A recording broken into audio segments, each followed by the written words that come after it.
Since time immemorial, rumors have circulated around the world about creatures whose very existence seems to defy common sense. We are talking about people devoid of heads, with their faces, eyes and mouths located directly on their torsos. They were called blemi or acephalai, and they allegedly inhabited the most remote and wild corners of the planet. For a modern person, accustomed to a rational view of the world, it is extremely difficult to take such claims seriously. It seems natural to us to write this off as myths and superstitions of the past. However, the problem is that these descriptions were left not by village storytellers, but by recognized authorities of antiquity, whose works are still studied in universities as the foundation of historical science. One of the first to report this phenomenon was Herodotus, the famous ancient Greek historian. In his fundamental work, he describes the eastern part of Libya with frightening matter-of-factness. The author details the landscape, moving from sandy plains to wooded hills, and scrupulously lists the local fauna. In his list, very real elephants, bears, and huge snakes appear side by side, and right after them, mentioned in the same breath, are people without heads, who, according to the locals, have eyes located on their chests. Herodotus does not relegate them to the category of fairy tales. He places them in the same row as wild animals and other inhabitants of the region, recording this as a biological reality of that time. Following him, the Roman scholar Pliny the Elder, in his Natural History, confirms these data, dryly stating, "There are tribes where the head is physically absent, and all sensory organs are shifted downward." Before we continue our dive into this incredible mystery and try to understand where these peoples disappeared to, be sure to subscribe to the channel and support this material with a like.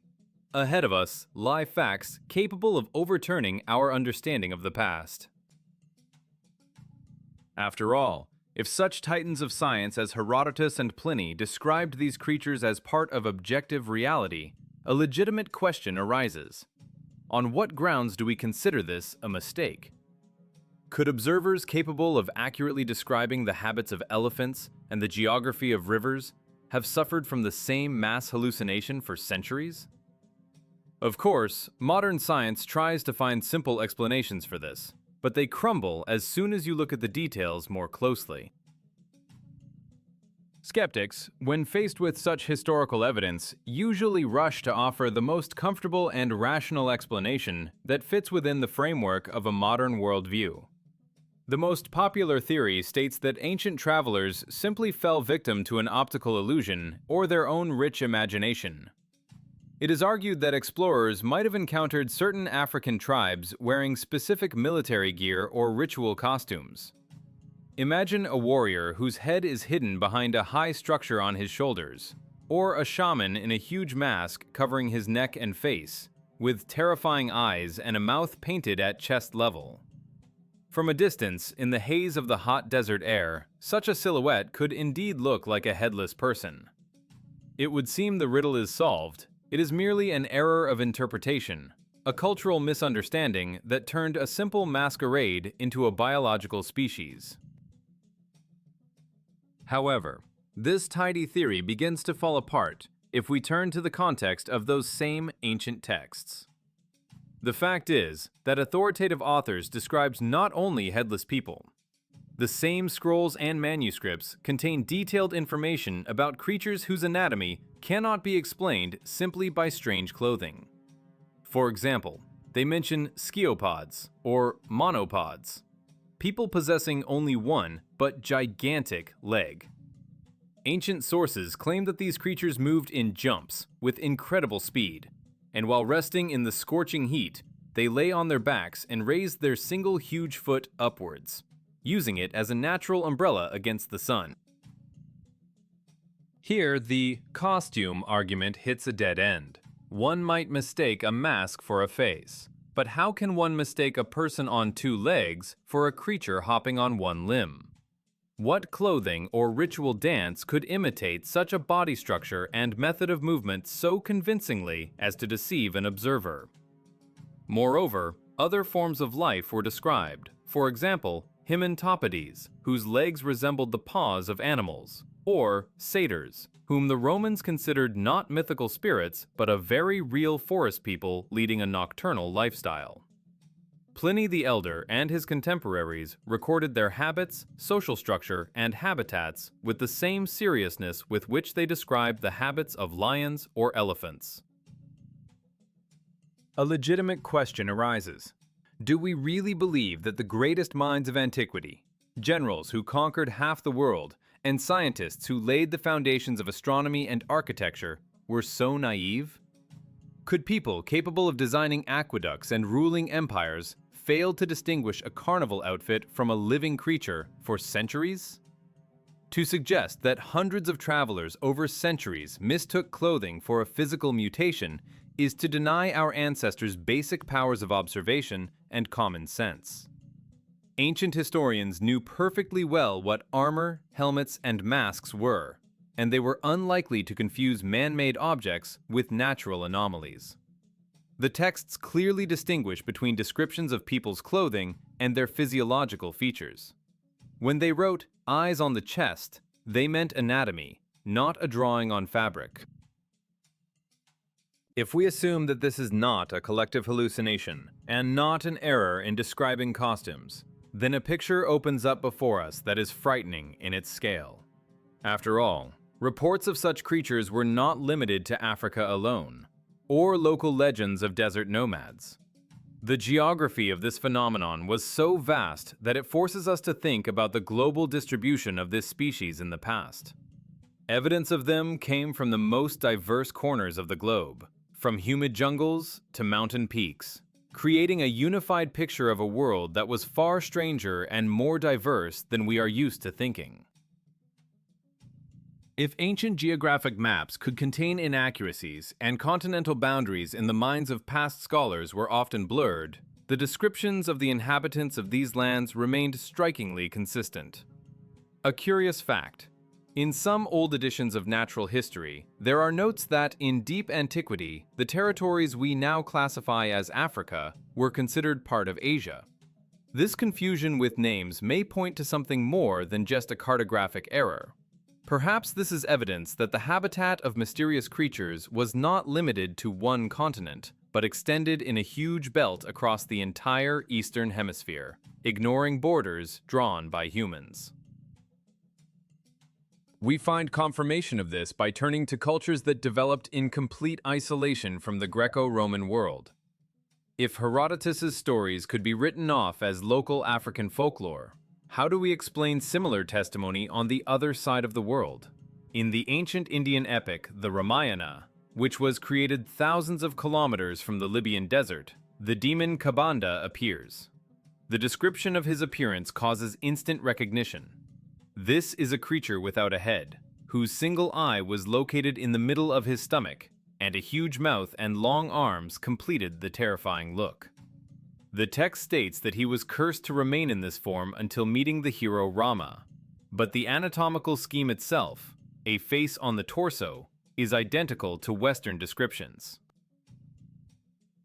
Moving even further east, we open the Chinese classic treatise Shan Hai Jing, or Classic of Mountains and Seas. This ancient text describes a divine entity named Xing Tian, in some translations, Qing Shen. According to legend, he engaged in battle with the Great Yellow Emperor and was beheaded. However, instead of dying, he continued to exist in a new form. His eyes opened on his nipples, and his navel turned into a mouth. Even in Japanese folklore, extremely distinct and closed off, there is the yokai Donotsura, a man deprived of a head whose face emerges on his torso. These parallels cannot be ignored. We see how different civilizations, separated by impassable mountains, oceans, and language barriers, described the same specific biological anomaly. If this were a product of pure imagination, the fantasy of different peoples would have created completely different monsters. Someone would have invented extra heads, someone else wings or tentacles. But here we encounter a frightening unification: eyes on the chest, mouth on the stomach, absence of a neck. Such synchronicity in details suggests that ancient authors were not inventing myths, but recording a really existing species distributed throughout Eurasia and Africa. These creatures were so real to people of the past that information about them survived the change of eras and the fall of empires, reaching the times of the greatest historical conquests. Legends about them did not remain in dusty scrolls of mythology, but stepped straight into the chronicles of real military campaigns, where, according to legends, humanity's most famous commanders had to face them. The history of humanity's interaction with these mysterious creatures is not limited to just the records of observers or geographers. It is woven into the biographies of the most influential figures of the past, including the great conqueror Alexander the Great. According to medieval legends and texts known as the Alexander Romance, the Macedonian king, during his campaigns to the east, encountered a people who stunned his battle-hardened army. Chronicles claim that this was not a fleeting encounter in the fog, but full contact. The texts say that Alexander captured 30 of these creatures to bring them to the civilized world as living proof of the wonders of the fringes of the known world. The descriptions of these captives are striking in their specificity. These were not just people without heads, but giants with golden-hued skin, whose thick beards hung from where a chin should be, reaching down to their knees. Such details, skin color, hair length, are rarely found in pure fiction. Myth usually operates with more abstract images.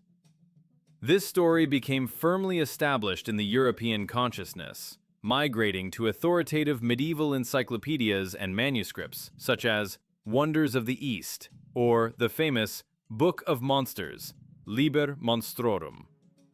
In these documents, authors scrupulously recorded anthropometric data.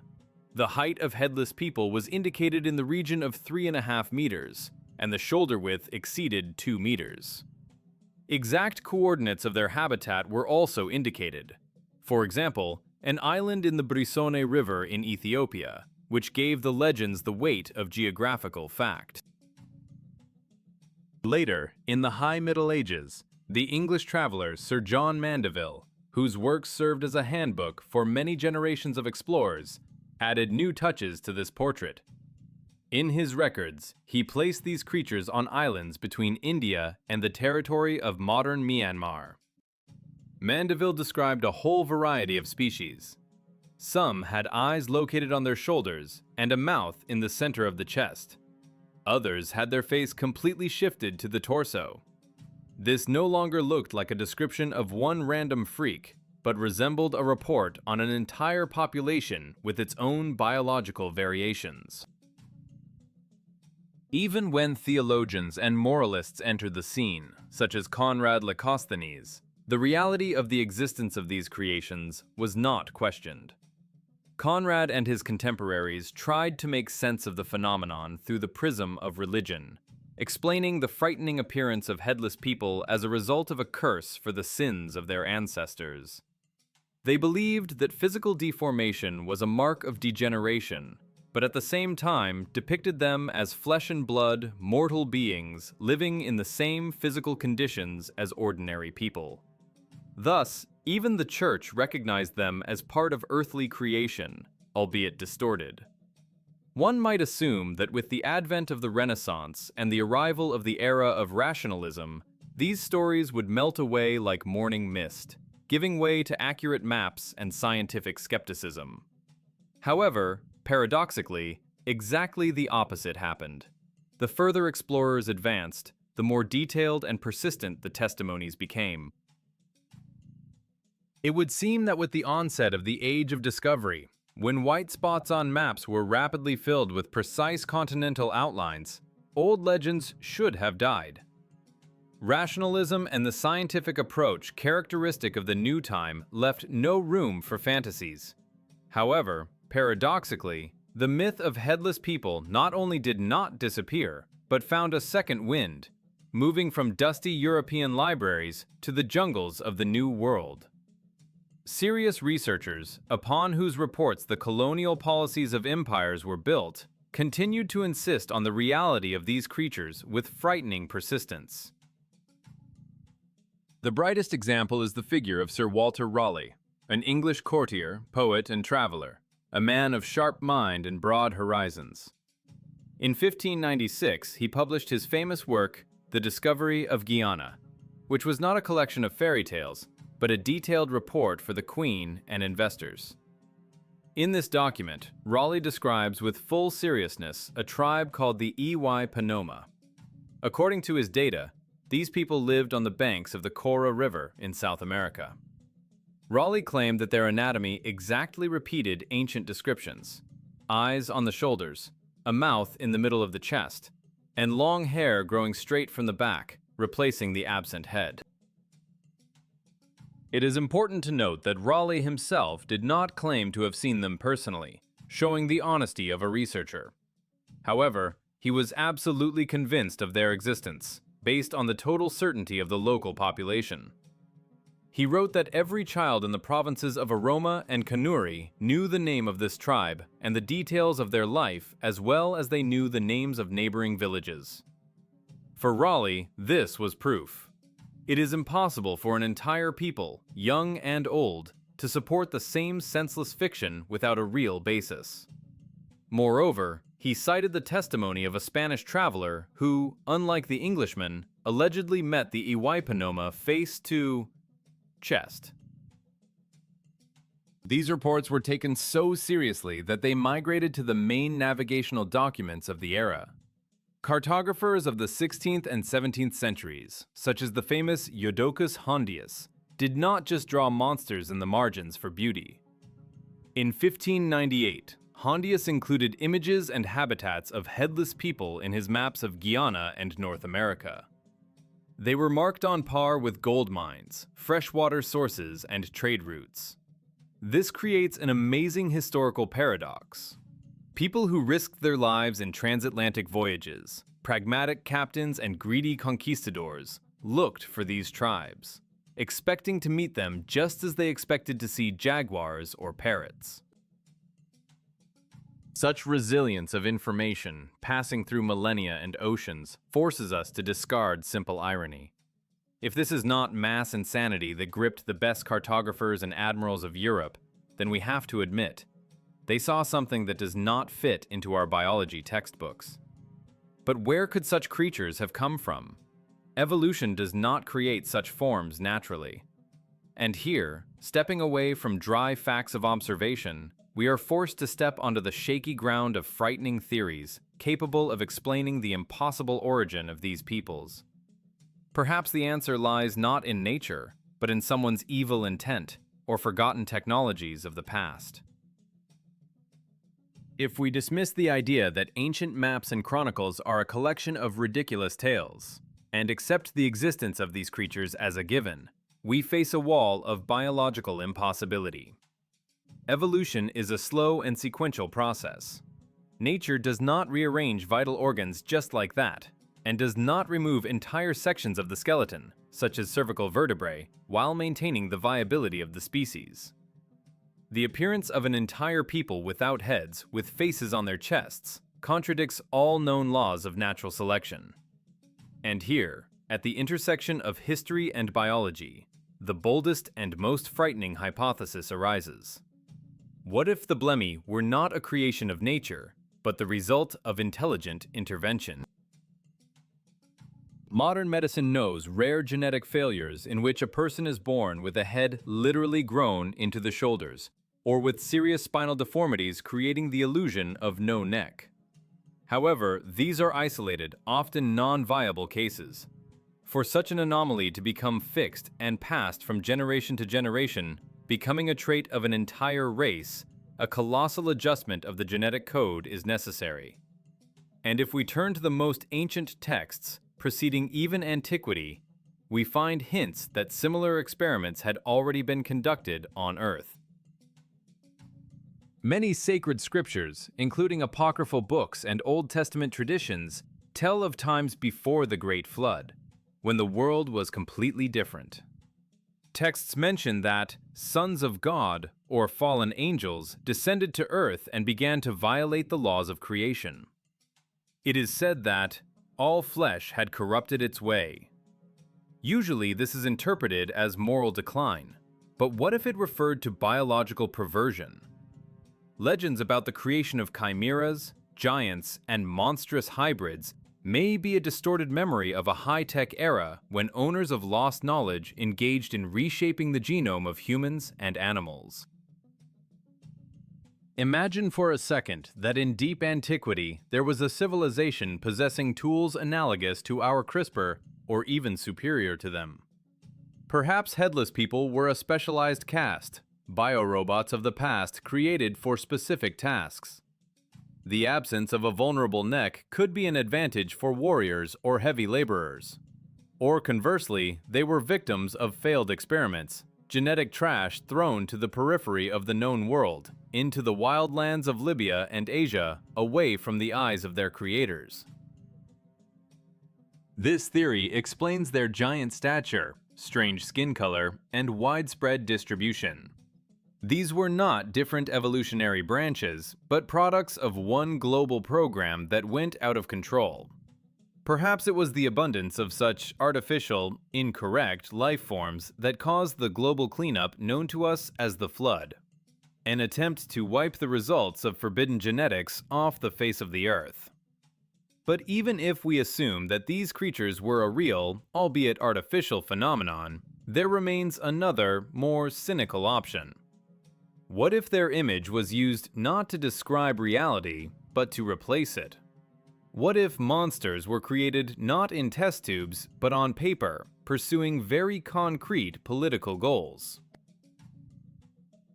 However, there is a completely different view on the nature of these mysterious creatures, which takes us from the plane of genetics to the sphere of global politics and rewriting history. What if legends about headless people and other monstrous races were not a naturalist's report, or even the result of biological experiments, but a grand information special operation of the past? History, as is known, is written by the victors, and the most effective way to justify the destruction of an entire people or civilization is to dehumanize them. To turn the enemy into a monster, into a mindless animal that deserves no pity and with whom it is impossible to negotiate. In this context, descriptions of blemi might not be anatomical facts, but grotesque caricatures created by the propaganda of New World elites. This theory gains particular sharpness if we look at maps through the prism of alternative history and the mysterious land of Tartaria. On ancient engravings and in chronicles, the inhabitants of Great Tartary, a huge empire occupying a significant part of Eurasia, were often depicted with frightening distortions. European chroniclers, following the instructions of church and secular authorities, intentionally demonized the peoples of the East. The very word Tartaria is consonant with the ancient Greek Tartarus, the deepest abyss of hell. And this consonance was used to the fullest. It was believed that hordes coming from the east were natives of the underworld. By attributing bestial features to them, dog heads or the absence of a head altogether, ideologies of that time created an image of absolute evil, against which any methods of war were justified. Here we approach the concept of the so-called civilization reset, or a global catastrophe, after which the world was reformatted. Proponents of this version believe that in the past, there was a unified, highly developed world, possibly filled with what we would call magic, or forgotten technologies today. After some cataclysm, power was seized by new structures that began to methodically erase the memory of the past. Monstrous races could be real remnants of that motley, genetically diverse world that did not fit into the new, unified religious doctrine. To consolidate their power, the new rulers declared the old inhabitants of the planet to be fiends of evil, subject to extermination or oblivion. In this context, mentions of ancient cults surface, such as the cult of Baal, whose priests, according to legends, possessed technologies for controlling weather and mass consciousness. Perhaps the transformation of enemies into monsters was carried out not only on paper. What if psychotronic influence or chemical poisoning technologies were used, which actually caused mutations in conquered peoples, turning them into cripples, only to then present them to the world as proof of their sinful nature? Thus, the myth of headless people becomes evidence of a brutal war for the redivision of the world, where both biological weapons and total falsification of history were used. But even if we discard conspiracy theories and wars of the past, the image of a person without a head may carry a message addressed directly to us, people of the 21st century. Perhaps the physical absence of a head is just a terrifying metaphor pointing to a state in which each of us risks finding ourselves. Ultimately, if we look away from the maps of ancient navigators and theories of genetic intervention, perhaps the deepest and most disturbing layer of this mystery opens up before us, the symbolic one. In the language of ancient images and occult practices, the head has always personified will, reason, connection with the divine principle, and the ability to make independent decisions. Deprivation of the head is not just an execution, it is an act of depriving sovereignty. A person without a head, whose eyes and mouth are shifted to the region of the heart and stomach, represents the perfect metaphor for a creature devoid of higher reason, a creature living exclusively by instincts, emotions, and the needs of the flesh. Such an image can be an encrypted message about the state of humanity or its individual groups in certain periods of history. Blemi are a people who have lost their head, that is, their elite, their cultural identity, and the capacity for critical thinking. This is a symbol of a slave whose mind is controlled from the outside. Eyes on the chest see the world not through the prism of logic and analysis, but through the prism of feelings, which are easy to manipulate. A mouth on the stomach speaks only of hunger and consumption. Perhaps ancient sages and cartographers, depicting entire peoples in this form, wanted to tell us not about their anatomy, but about their spiritual and social status.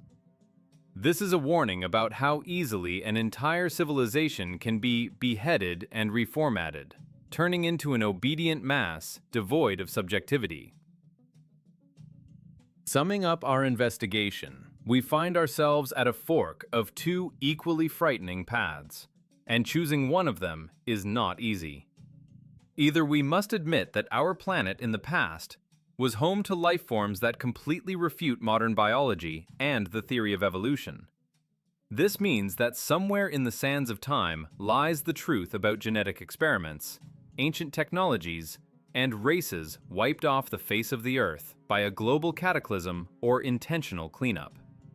Or we are facing a grandiose falsification of history, where real events and peoples were intentionally turned into monsters on paper to hide the crimes of the past and justify a new world order. In both cases, the official version of history is bursting at the seams. We see only fragments of a giant mosaic in which strange creatures from Herodotus's books coexist with biblical traditions and modern conspiracy theories. The main question remains open, the answer to which everyone must find for themselves. Were these golden giants with eyes on their shoulders flesh and blood of this world? Or are they a frightening reflection of what a person risks turning into who has forgotten their history and lost their mind? If this story made you think and look at the familiar picture of the world from a different angle, be sure to subscribe to the channel, hit the bell so as not to miss the next investigations, and write in the comments, who do you think actually hid these creatures and why? See you in new videos!